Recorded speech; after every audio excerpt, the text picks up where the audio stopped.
Hey everyone. Welcome back to Anime Octopus. Today, we're diving into an exciting fanfic scenario. What if Naruko had more than a shadow clone? Part 2. Just a quick disclaimer, everything on this channel is purely for entertainment and discussion. I don't own any of the anime footage used, full credits go to the original creators and copyright holders. Let's jump right in. Naruko slowly started to wake up. Oh. I feel like I've been zapped by a lightning bolt or something. My whole body feels tingly. She blinked around and realized she was in one of her least favorite places, the hospital. She shifted carefully, pulling the blanket back and noticing she was wearing a soft hospital gown. A small shadow flickered at the doorway, an Anbu peeked in quickly, then disappeared again. Probably went to call Gigi-san, she thought. Naruko. A calm voice whispered in her mind. Reiju-san? What's wrong? She tried to ask, but the voice stopped her before she could speak aloud. Kid, just think your questions. I can hear them. No need to speak, or people will get suspicious, Reiju said gently. Seeing Naruko pause, he continued, listen to me first. Don't tell anyone about Lord Raijin and me yet. Naruko frowned, unsure what he meant. Power and blessings from a god. It's not something you share lightly, Reiju added.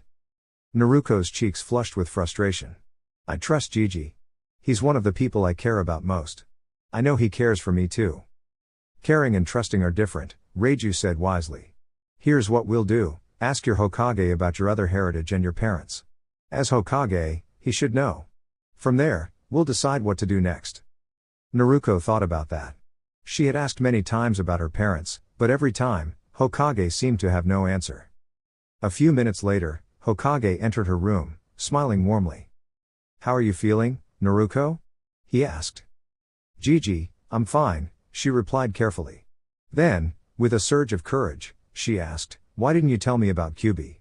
You knew, didn't you? Hokage sighed, his eyes heavy with memories. Naruko, you were young. And still are. I didn't want to give you more burdens than you already carried. I wanted you to have a normal childhood.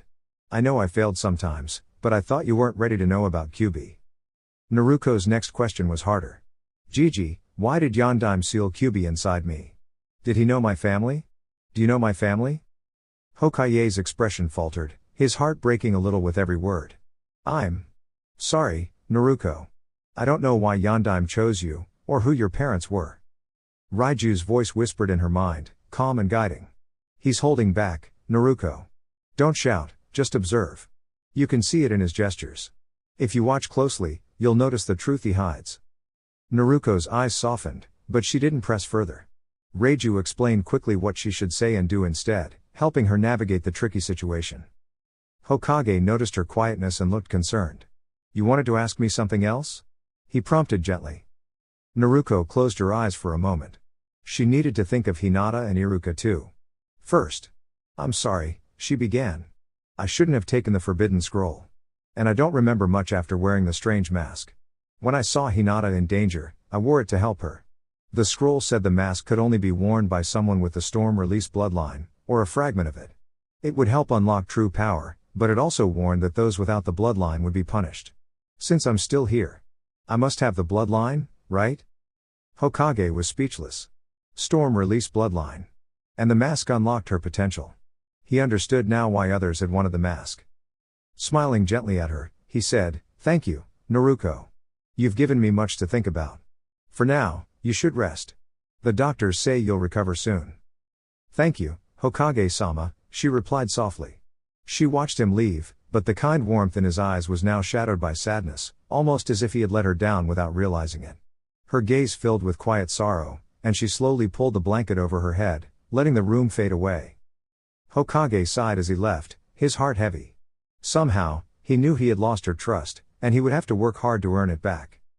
Naruko's mindscape. Why did he lie to me? I thought of him as my grandfather, Naruko whispered, her voice trembling with soft tears. She had always dreamed of learning who her parents were. People often spoke poorly of them, but deep in her heart, she knew their story was not as others said. She longed to prove them wrong. Maybe he didn't mean to hurt you. Maybe he had his reasons, Reiju said gently. Her golden fur shimmered in the dreamlike light of Naruko's mindscape. But don't blame yourself for what happened. Raiju's eyes softened. He knew Naruko had a kind heart, and though the world could be harsh, she had to stay strong. Leave it be, Reiju continued, a small smile forming on his face. All is not lost. You can still learn about your family from Lord Raijin, have you forgotten that? And remember, you must grow stronger if you wish to impress him. Naruko wiped her tears and nodded, a determined sparkle lighting her eyes. Thank you, Reiju-san. I promise I will impress him. I never give up on my Nindo. She straightened her posture and looked curiously at the divine beast. If it's okay with you, can you teach me about storm release? Reiju nodded and gestured for her to follow, the stormy skies of her mindscape parting into brilliant hues of gold and silver. Konoha Council Room. Hiruzen sat at the head of the council room, feeling unusually tense. The Shinobi Council had gathered as planned, but somehow, the Civilian Council had joined too. After recent events with Naruko, he worried he might lose patience if anyone said the wrong thing. He decided to resolve matters swiftly. You are all here because of yesterday's incident, Hiruzen began, his voice calm but firm. After reviewing the facts, I assure you, the sudden storm was not caused by an enemy. It was due to a sealed item in a forbidden scroll malfunctioning. And the Kyuubi chakra? There was a spike, even if brief, Danzo interjected. The Civilian Council erupted in whispers and gasps. Hiruzen glanced around and realized the reason they were present, and he resolved not to let Naruko face any harm under their watch. Quiet down, he commanded. This is a council room, not a marketplace. Slowly, the chatter subsided. The Kyuubi spike occurred because of external interference. It awakened a new bloodline within our young Naruko. The room fell silent. The Shinobi Council whispered among themselves, while the civilians tried to process the revelation. Hyashi finally spoke, curiosity shining in his eyes. Which bloodline did she awaken? Storm Release, Hiruzen said with a small smile. This was a rare and powerful lineage, one that the Hidden Cloud village prized highly. Suddenly, the Shinobi Council saw Naruko in a new light, her value and potential could no longer be ignored. Wait, Shikaku said, leaning forward, are you saying she has a rare bloodline from the Hidden Cloud? How did she get it? How she got it is a top secret matter, Hiruzen replied. And regarding the Kyuubi matter, she will be under the guidance of an elite Onbu, codename Yamato. An Onbu silently entered and distributed files to the Shinobi Council alone. A civilian merchant protested, Hokage-sama, why are we not getting these files? We have the right. Hiruzen's gaze froze him. Are you ordering me, the Hokage, to reveal top-secret Onbu information to a civilian? The merchant immediately bowed, too intimidated to speak further. Hiruzen continued, this was meant to be a shinobi meeting. If the Civilian Council interferes again, they will be barred from attending future meetings. Understand? The civilians nodded quickly, murmuring apologies.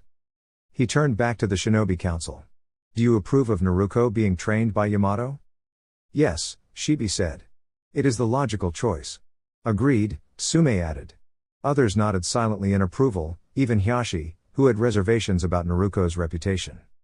Hiruzen's expression softened. With the council's approval, Jinan Naruko Uzumaki will now be under the apprenticeship of Yamato, whose guidance will nurture her unique abilities. Any future decisions regarding Naruko's progress will be made by the Hokage and Shinobi Council alone.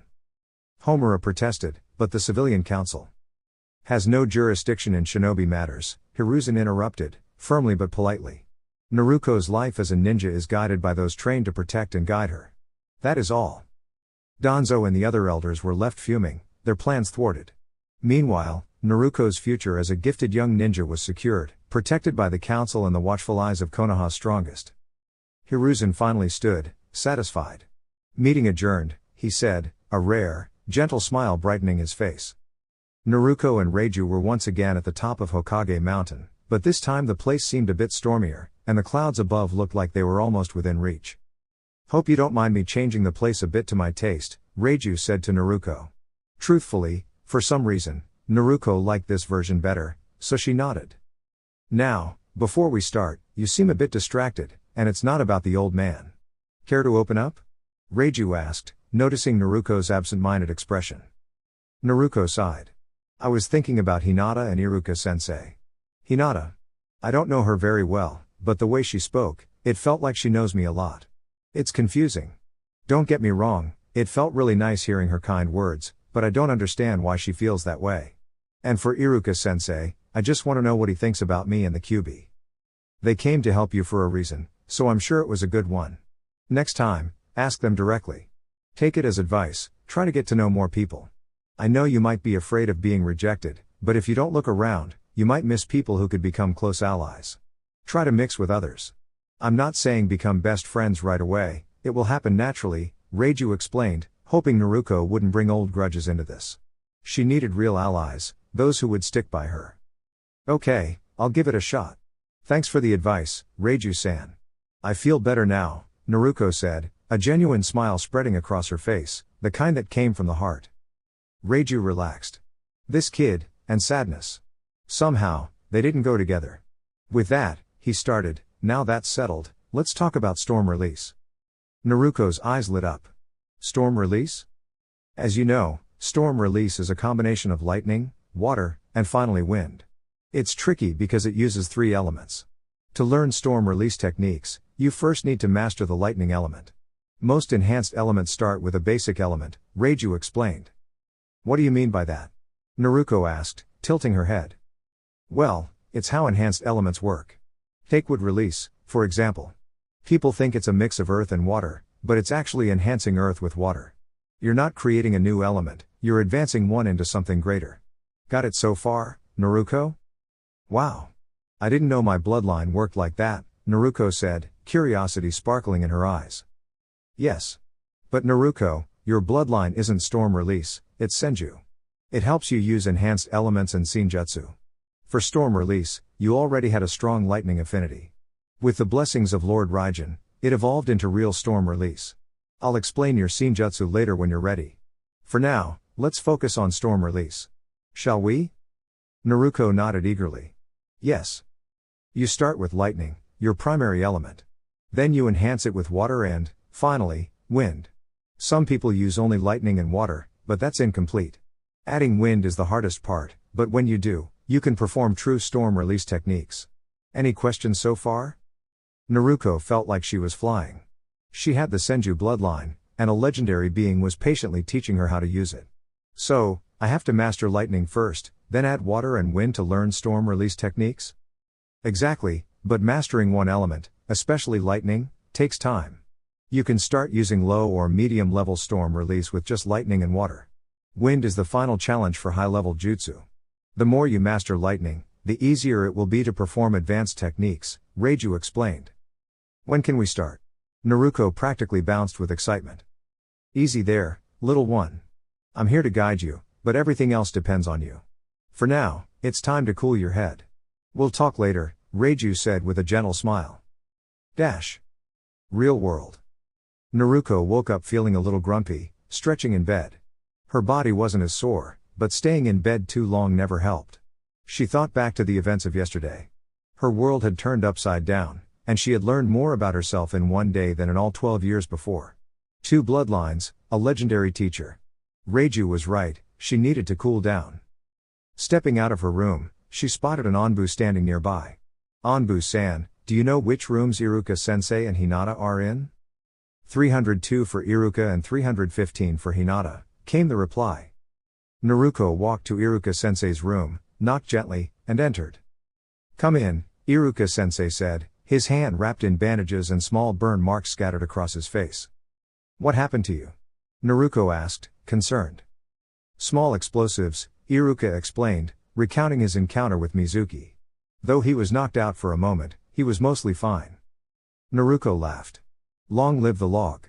Didn't I tell you the log would save you, Iruka-sensei? She had always boasted that her trusty log would protect everyone, and today, it had.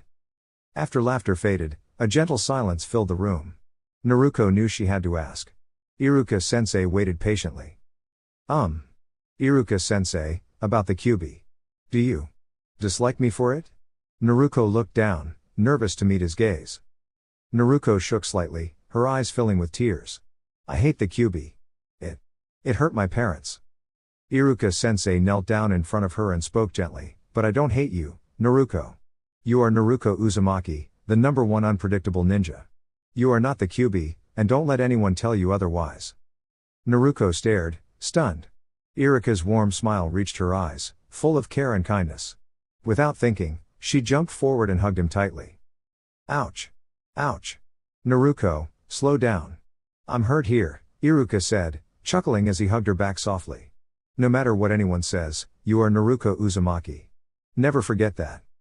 Naruko's tears flowed freely as she nodded against his shoulder. After a while, Iruka let her go. Close your eyes for a moment, he said. Obediently, Naruko shut her eyes. She felt something gently placed on her forehead. Open your eyes, Iruka whispered. Naruko opened them and gasped. It was a hit I ate, not just any hit I ate, it was Iruka-sensei's. Hokage-sama said after what you did, it's only right for you to pass. I agree with him, he added. Naruko's heart soared. She had done it. She had finally done it. Thank you, Iruka-sensei, Naruko said, smiling through her tears. Then a thought struck her. Why did you bring Hinata with you? Iruka smiled softly. It was Hinata who came to me when she saw Mizuki lying to you. She told me everything and volunteered to find you. Naruko blinked in surprise. I should go see her, shouldn't I? Yes, I'm sure she'll be happy to see you, Iruka encouraged. Thanks, Iruka-sensei. Naruko ran out of the room, feeling her heart race. As she approached Hinata's room, Naruko noticed she slowed down, as if her feet sensed the importance of this moment. Finally, she knocked and then gently pushed the door open. Hinata lay sleeping peacefully in the hospital bed, looking serene and delicate. Naruko sat down beside her, feeling a flutter of nervousness. She took a deep breath and gently poked Hinata's cheek to wake her. Hinata stirred and opened her eyes slowly. She blinked and then smiled softly. Naruko-kun. How are you feeling? Naruko froze. Her words stumbled over themselves. How? How are you, Hinata? Hinata's soft smile steadied Naruko's nerves. I'm okay, thanks to you, Naruko-kun. Naruko's heart thumped. Hinata. Did you really mean everything you said back in the forest? Even knowing about the Kyuubi inside me? Hinata's cheeks flushed, but she nodded. Her voice was quiet but steady. Yes. I meant every word. When I was a child, I was bullied, and you saved me. Even when you were hurt, you smiled. You never gave up. You inspired me. You gave me hope. Naruko's eyes widened. No one had ever cared for her like this before. Hinata. I don't know what to say. You are not weak, Naruko-kun, Hinata said, smiling. You try your hardest, even when things are difficult. That's something to admire. Can we be friends? Naruko's heart swelled. Yes. I would like that very much. A soft cough came from behind them. Naruko turned to see a tall man, Hinata's father, standing quietly in the doorway. Otosan, Hinata whispered in surprise. Naruko knew it was time to go. She bowed slightly to him, and he looked both surprised and thoughtful at the gesture. Before leaving, she waved at Hinata. See you later, Hinata-chan. Returning to her room, Naruko changed into her regular clothes and stepped outside. The sky was clear and bright. The past hours had taught her something important. She might not always trust everyone, but she could find people she could rely on. And from now on, she would work harder than ever to grow stronger, learning more about her powers and herself. Looking up at the blue sky, Naruko smiled. A new beginning had begun, full of hope, friendship, and endless possibilities. Danzo was fuming. Everything seemed to be going perfectly, until Hiruzen stepped in and spoiled his plans once again. He had thought he was clever, having been informed by his spies about the mysterious chakra surge, but the old Hokage had countered him at every turn. Danzo muttered angrily under his breath, wishing luck had been on his side. He reminded Homura and Koharu to keep the village safe, explaining that the sudden spike in the fox spirit's chakra could be troublesome if not handled carefully. He even suggested calling in the civilian council, thinking he could manipulate them for his own advantage. But Hiruzen, wise as ever, had already taken measures. He had shared responsibility for the fox spirit child equally among all the top shinobi, making it a matter for the whole village to oversee. Danzo's plan to control everything from the shadows had failed. What angered him most was the rare bloodline Naruko carried. He saw it as a golden opportunity for his own ambitions, and now he knew he had to act quickly if he wanted to gain influence. But Hiruzen's cleverness had slowed him down, and Danzo gritted his teeth, vowing he would still make his move, but patience was necessary. Naruko's morning. Naruko woke up feeling refreshed. After returning home from the hospital, she had gone straight to bed, exhausted from all the new lessons and training from the past few days. She stretched and then walked over to her wardrobe, realizing something important: she needed new clothes. Most of her old outfits had become too small after her recent growth spurt. Why are all your clothes bright orange? Don't you have anything else? Reiju, her playful spirit companion, asked, raising an eyebrow. Naruko paused, unsure how to explain. Orange was her choice, it made her feel bold, bright, and unmistakably herself. No, you wouldn't understand, she said quietly. Reiju tilted his head. Actually, I can hear your thoughts. Naruko sighed, feeling a little embarrassed. She wanted people to see her for who she truly was, not just as the fox spirit host, but as Naruko Uzumaki. That was why she chose her bright clothes and playful personality. It was her way of saying, I am me, and that's enough. Your goal is noble, Reiju said gently, but remember, people will like you for who you are naturally. Look at Hinata or Iruka-sensei, they care for you because of your true self, not the tricks you play or the color you wear. Maybe try a little change, just for yourself. Raiju's presence faded, leaving Naruko to think deeply. She held her frog-shaped wallet and walked toward the market. He's right, she thought. Hinata admires me, Iruka cares about me. And they know the real me. Maybe it's time I change a little too, starting with my outfit. Still, one thing was certain, her playful spirit wouldn't disappear. Oh no, the pranks stay, she chuckled to herself. Before reaching the market, she ducked into a quiet alley. Today, she decided to try something she had been thinking about for a while, using her ninja skills to transform her appearance for a little adventure. She focused her chakra, and in a flash, her reflection changed. Her hair turned black and fell in soft, smooth layers. Her eyes became a warm brown, and her playful whisker marks disappeared from her cheeks. She looked like a slightly different version of herself, but inside, she was still the same daring, cheerful Naruko everyone loved. She stepped out into the market, ready to explore, laugh, and maybe play a few harmless tricks. The sun shone bright on her new look, and Naruko felt a spark of excitement in her heart. A day full of discovery, friendship, and fun was just beginning. She went into the clothes store first and started looking for more ninja-like items. This store was called Chainmail, and it was one of the best shops for ninja gear in Konoha. Every time she had come before, the prices had been so high that she couldn't afford anything. She hoped it would be different this time. Carefully, she chose her clothes and other items and placed them on the counter. Behind the counter was an old man, who smiled warmly at her and told her the total price. To her surprise, he even gave her a discount because of her age. Naruko paid him, but inside she felt a little hurt. That same man had overcharged her every time before, yet now, with her new appearance, she was treated normally. She remembered Raiju's words and asked herself quietly, is all this acting really worth it? Shaking her head, she moved on to other stores. She bought lots of things, and for once, she might actually be able to bring everything home. A few hours later. After finishing her shopping, Naruko made one of her shadow clones and sent it back with all the items. Now she was walking around the town, feeling a fresh sense of freedom without glares and stares. But it also made her a little sad.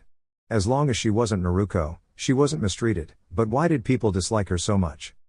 She paused in front of the park, watching children play while their parents looked on fondly from nearby.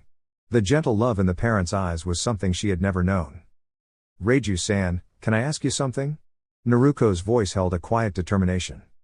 Go ahead, kid, Reiju replied, slightly surprised. Raijin-san will tell me about my family if I can pass his test, right? She asked. Reiju chuckled softly. Yes, Naruko. If you can pass his test and impress him, I am sure he will answer all your questions. What is this test? Can you give me a hint about what I have to do? She asked, beginning to climb toward Hokage Mountain. For now, you just have to get much stronger and strengthen your will and courage. Why do you ask, kid? Naruko closed her eyes and took a deep breath. Because now I know what I have to do, what I want to do. I will become stronger than ever. I will pass the test. I will find out about my family, and the best way to do that is this way. Reiju looked impressed by her determination. What about becoming Hokage? Naruko thought for a moment.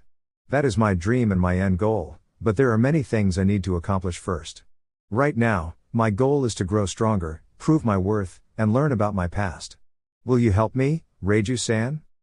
Before Reiju could answer, vivid memories flowed through Naruko's mind, organizing her new ninja gear at home, visiting the ramen shop, meeting Hinata, and then encountering Sakura, who had playfully smacked her on the head.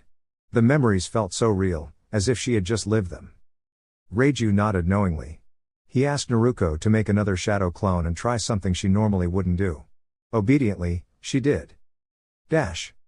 With Hinata. Hinata was returning from the academy. The team selection had been postponed until next week, though she suspected Mizuki was involved. On her way back, she met Naruko. Before they could properly greet each other, Sakura appeared, and as usual, Naruko had been rejected in a playful scolding. But this time, Naruko simply vanished in a small puff of smoke, reappearing a few steps away. Sakura glared, but Naruko scowled gently and walked past her. Today, she hoped to spend time with Hinata, and she wouldn't let anything stop her. "Hey, Hinata-chan," Naruko called softly. Hinata spun around, heart skipping a beat. Seeing Naruko, she became nervous, fidgeting as usual. "Hey, Hinata-chan, wanna go eat lunch with me?" Naruko asked, remembering the past interactions and hoping for a positive outcome. Hinata's face lit up with joy. "Yes, of course," she exclaimed. I would like that, Naruko-kun." Her usual shy voice was tinged with excitement. Naruko's heart leapt. Without hesitation, she grabbed Hinata's hand and began running toward Ichiraku's ramen shop. Hinata thought she might faint from the sudden sprint, but somehow the rush kept her steady. Together, they laughed and ran, ready to enjoy their first peaceful lunch together. Ichiraku's place. Naruko was enjoying her time, and Hinata was listening patiently, giggling and laughing at her jokes, not the sarcastic ones Naruko sometimes used at the academy, but the funny, silly ones that made everything lighter. Add a warm bowl of ramen into the mix, and it was the perfect afternoon. Naruko asked Hinata about her life, curious to know more about her friend. Hinata's face would turn bright red from time to time as she stuttered through her answers.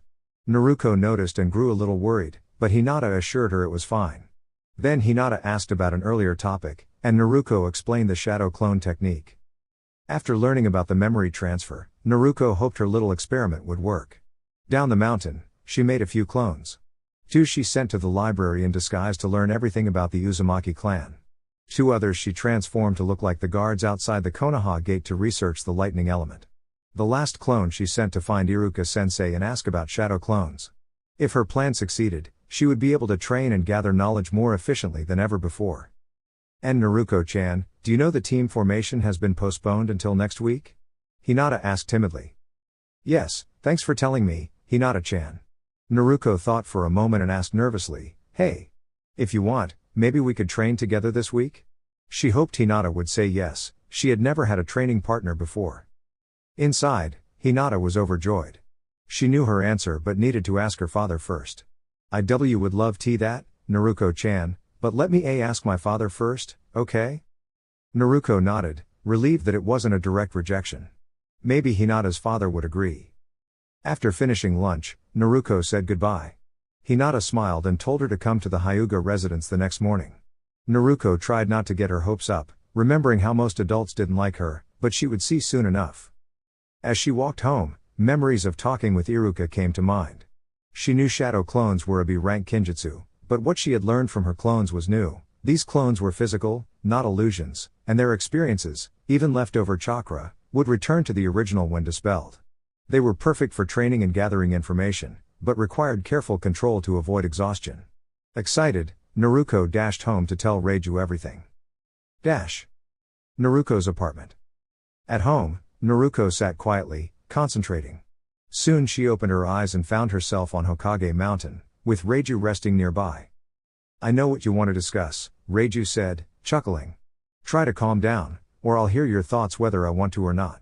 But this will help, you can use many clones without tiring yourself. We'll wait for your other 2 groups to finish their research before planning your training." Reiju opened one eye and asked, "In the meantime, do you want to learn something?" Naruko thought for a moment, then beamed. "Reiju-san, can you tell me about yourself?" Reiju smiled. He hadn't expected this question so soon, but seeing her excited face made him want to share. "Long story, but we have time. You must promise me you won't tell anyone without my consent." "I promise on my Nindo, Reiju-san." "Good. Then I'll skip some parts for now. Let's start with the Baijuu. Kyuubi isn't the only one, there are 9 in total, each with their tails.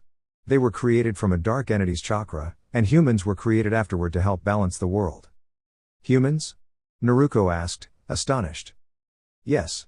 And as for us," Reiju continued, There were 12 of us zodiac beasts: salamander, chameleon, snake, toad, slug, wolf, tiger, eagle, whale, monkey, panda, and ox. Each found their own home and began clans, and some became companions to gods for their past deeds. Hopefully, you'll meet them in your journey. So, Raijin-san chose you? Naruko asked, eyes sparkling. What did you do? Raiju's face showed a fleeting sadness, quickly replaced with a smile. I'll tell you later. For now, remember your promise. Of course. I won't tell anyone without your permission, and I never break promises. Naruko smiled back. Memories of the lightning element training flashed in her mind. She knew it was time to prepare her schedule for the week. Next morning. Naruko waited outside the Hyuga gate. She explained to a guard why she was there, and was told to wait. Her nerves fluttered. What if Hinata wasn't allowed to train with her? But then, 5 minutes later, Hinata appeared, smiling and carrying a small backpack. Good morning, Naruko-chan, Hinata greeted, relieved her father had said yes. Good morning, Hinata-chan, Naruko said, letting out a breath she hadn't realized she'd been holding. Looks like we're training together this week. Actually, my father said I can train with you until early evening. After that, I have to return home. Hinata hoped Naruko wouldn't mind. That's fine. Then we'll train extra hard with the time we have. Let's go. A sudden rumble in Naruko's stomach made her stop. Breakfast first? She asked, scratching her head with embarrassment. Hinata giggled and nodded. Inside the Hyuga compound, Hyashi watched quietly, recalling the conversation he'd had with his eldest daughter the night before. Flashback. Father, can I come in? Hinata asked, stepping inside. Hyashi looked up from his papers. Yes, come in. Father, the team formation was postponed till next week. Hinata explained, nervously but firmly meeting his gaze. Hyashi studied her. Is there something you want? Clenching her fists, Hinata asked, Father, can I train this week with my friend? Hyashi knew exactly which friend she meant. This friend, Naruko? He asked, surprised that Hinata didn't look away. The two stared at each other for a tense moment. Finally, Hyashi nodded. You may. But you must return before evening. I will check your progress. If you've improved, you may continue training on your free time. If not, no more sessions with her. Hinata swallowed her fear and took a deep breath. Thank you, Father. I promise I won't disappoint you. Hyashi nodded and returned to his papers, though his mind lingered on the week ahead and what might unfold. Hyashi watched his daughter leaving with Naruko. Perhaps this could help bring her out of her shell. She had stood up to a chunin for him and spoken without hesitation or fear. He turned off his Byakugan and went back inside, hoping his daughter could handle what was coming next. Training ground. Naruko and Hinata arrived at an old training ground. It was small and a little worn, so not many people came here. Hinata set her bag down and began stretching. Naruko remembered what Reiju had told her the night before. Flashback. Reiju-san, do you have any tips for training with Hinata tomorrow? Naruko had asked, thinking of all the things she had learned about the Uzumaki clan. She was eager to try everything, but now she felt unsure how to make the session helpful for both herself and Hinata. I know what you're worried about, Reiju replied. But remember, I can guide you, not do the work for you. Start by talking about your weaknesses and strengths. If you know each other's weaknesses, you can help each other grow. That's all I can say. And one more thing, I won't interfere while you train unless it's urgent. This is your private time. Naruko nodded, thinking about how she could turn this advice into action. Flashback ends. Hey, Hinata-chan, can I ask you something? Naruko said. Hinata nodded nervously. What are your weak points and strong points? Naruko asked. Hinata blinked, surprised. Did Naruko really think she was weak? I know shadow clones, but I'm not good at genjutsu. Taijutsu is tricky for me, and I don't know much about weapons, though I want to learn kenjutsu, Naruko said, giving a small, honest smile. Hinata took a deep breath and admitted, I know gentle fist style for taijutsu, and some basic academy jutsu. Genjutsu doesn't work well because of my bloodline, and I don't know much ninjutsu or weapons. She looked down, feeling embarrassed, but Naruko's encouraging gaze made her feel a little braver. Naruko smiled. Then we know our weaknesses. Let's help each other improve. First, let's work on chakra control, Naruko said. Do you know tree walking? Yes, I do, Hinata replied. It's basic for gentle fist. Naruko made 5 shadow clones and sent them to practice tree walking, then turned back to Hinata. Ready to spar? She asked. Hinata nodded. They took their stances. Naruko knew she wasn't as strong as Hinata in gentle fist, but she was determined to give her all. She dashed forward, and Hinata dodged with graceful precision. Naruko kept moving, throwing punches and kicks, but Hinata was quick and steady. After a few minutes, Hinata's movement slowed just a little, and Naruko managed a gentle tap. Hinata fell to the ground, surprised by Naruko's persistence. Why didn't you fight back? Hinata asked softly. I could have beaten you easily. Am I not a good sparring partner? Naruko knelt beside her. No, Hinata-chan. If you hold back, you're holding back the chance to grow stronger. Sparring is about helping each other improve. If you push me, I become stronger, and safer in the world outside. Hinata's eyes widened. She had never thought of it that way. One more time? She asked, voice steady with determination. Yes. Naruko smiled. Let's keep going until one of us drops. Dash. A few hours later. Both girls lay on the ground, completely exhausted. Naruko muttered to herself, who called this style gentle fist. It's anything but gentle, she giggled, thinking of Hinata's precision and grace. Hinata lay nearby, catching her breath. She had never experienced a sparring partner like Naruko, someone so full of energy and determination. She realized that moving around freely while striking felt natural to her. That last style, Naruko said, smiling, where you moved around while hitting me. It was amazing. It was just instinct, Hinata murmured, blushing. No, it's perfect. We can combine it with gentle fist and make it our own style, Naruko said. Fast, clever, and unstoppable. You can do this. Hinata looked at her friend. She felt nervous, but inspired. Okay. Let's create this new style together. Naruko held out her hand. Hinata took it, her smile brightening. We can do it, Naruko said. Together. Hinata laughed softly. Together. Now. Lunch? Naruko asked. Ichiraku's? Hinata replied. Naruko grinned. Perfect. And with that, they left the training ground, ready for both ramen and adventure, their spirits higher than ever. Guys, that's all from me for now. I hope you enjoyed this deep dive and found it interesting. There's plenty more coming your way, so stay tuned for updates, surprises, and everything in between. I can't wait to share the next chapter with you all. Until then, keep exploring, keep enjoying, and stay curious. Regards. Anime Octopus.